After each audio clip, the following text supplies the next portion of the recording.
Once upon a time, in a certain village, there lived a girl named Ogechi.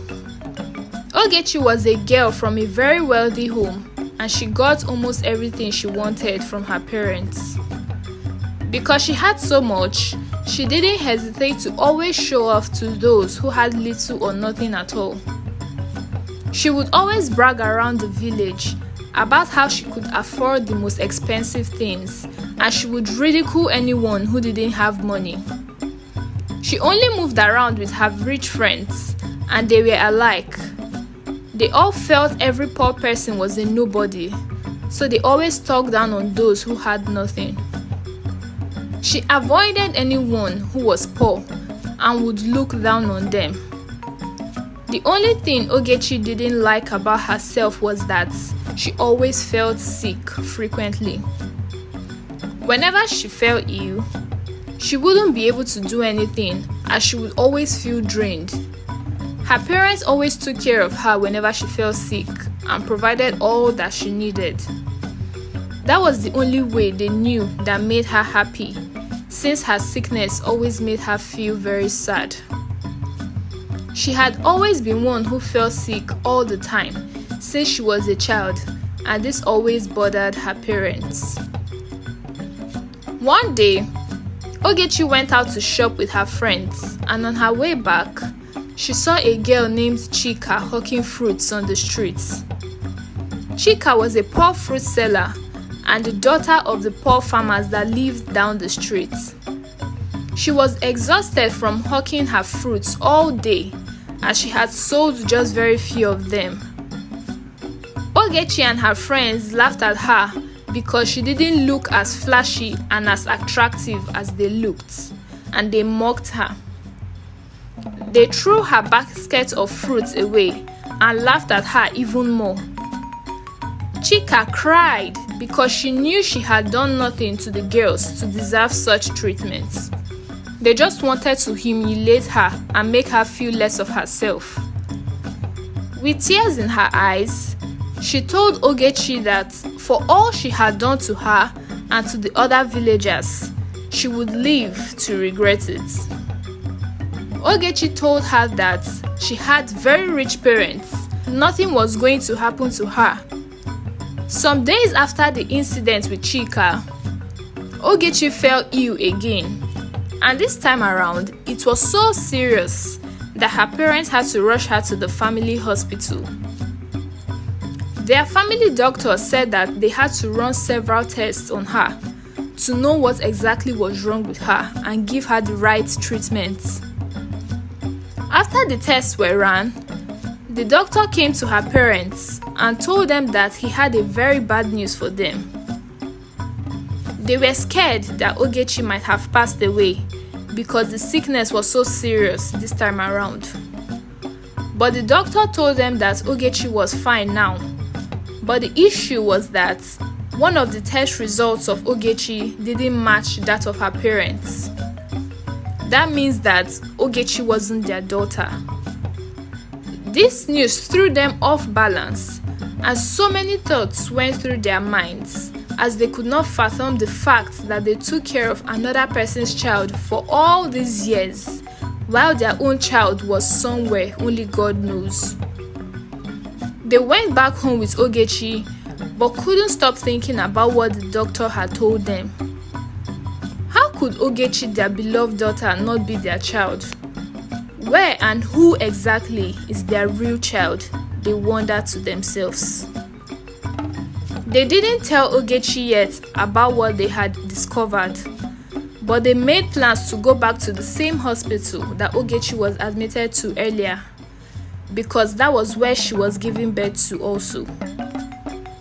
They wanted to find out if there were other children that were born on the same day as Ogechi, and to confirm if Ogechi was switched with another baby on that day of delivery. They got a list of all the babies born on that day. There were about 4 names on the list, including Ogechi. So they went to the remaining 3 families and informed them about what the doctor had said. And the families all agreed to go back to the hospital to run tests and confirm if their child were really theirs. After the tests were run, it was confirmed that Ogechi was switched with another baby at birth. Her real parents were Mr. and Mrs. Egu. Mr. and Mrs. Egu wanted their actual daughter and didn't mind that the one they had always lived with goes back to her real parents. Ogechi's real parents were so poor and wretched and couldn't afford to take care of the child they lived with. Ogechi's rich parents wanted to take in the two children because they couldn't bear losing their daughter that they had always known or abandoning their real child to suffer. But Mr. and Mrs. Egu insisted that they wanted their actual daughter. So they all agreed to go home with only their real child. When they broke the news to Ogechi, she cried her eyes out. She only cared about meeting her real parents as long as they were wealthy enough to take care of her and her luxurious life. On the day the girls were supposed to be switched back, Ogechi packed her bags and her parents went to drop her off at her real parents' home.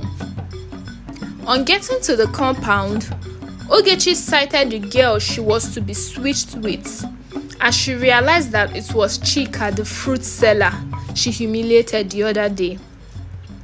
She felt so embarrassed and could not look her in the eye. Chika happily greeted her real parents while Ogechi refused to greet hers. She was disgusted and wished that it was all a dream. The rich parents offered money to Mr. and Mrs. Egu to take care of Ogechi, but they turned down the offer because their faith didn't permit them to collect things from people. Ogechi couldn't believe that they were that wretched and still refused assistance. It was at that point she knew she was done for. When her rich parents were going back home with Chika, she cried and wished she could go back with them, but her real parents didn't let her. Chika's new parents found it so easy to love her because she was already a very good girl who was selfless and showed love to everyone around her. From that day henceforth, Ogechi's life changed. She was forced by her real parents to do the house chores. She also began selling fruits along the streets. When the villagers saw her, they didn't pity her because when she was still living in wealth, she mocked the poor people, so they believed that the situation served her right. Her entire luxurious lifestyle just vanished in a day, and she was made to work hard for every penny that went into her pockets.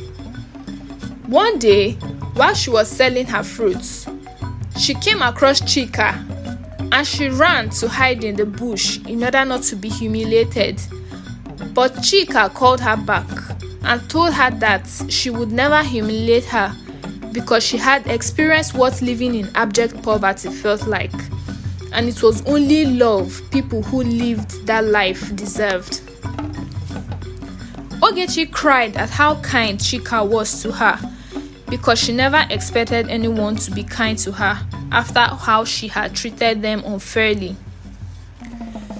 Chika also gave her some money to take care of herself and advised her to always love and cherish her parents because they were all she had. From that day onwards, Ogechi and Chika became best of friends.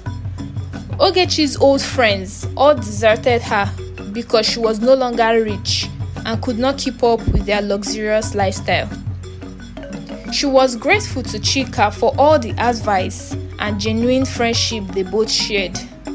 She became a totally changed person, and even with the little she had, she would always look for ways to help those who were in need. She no longer looked down on the villagers who had nothing, but now loved everyone.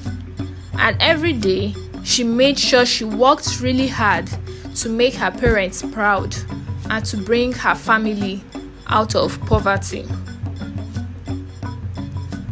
What we can learn from this story is that we should treat everyone with love and respect, irrespective of how rich or poor they are.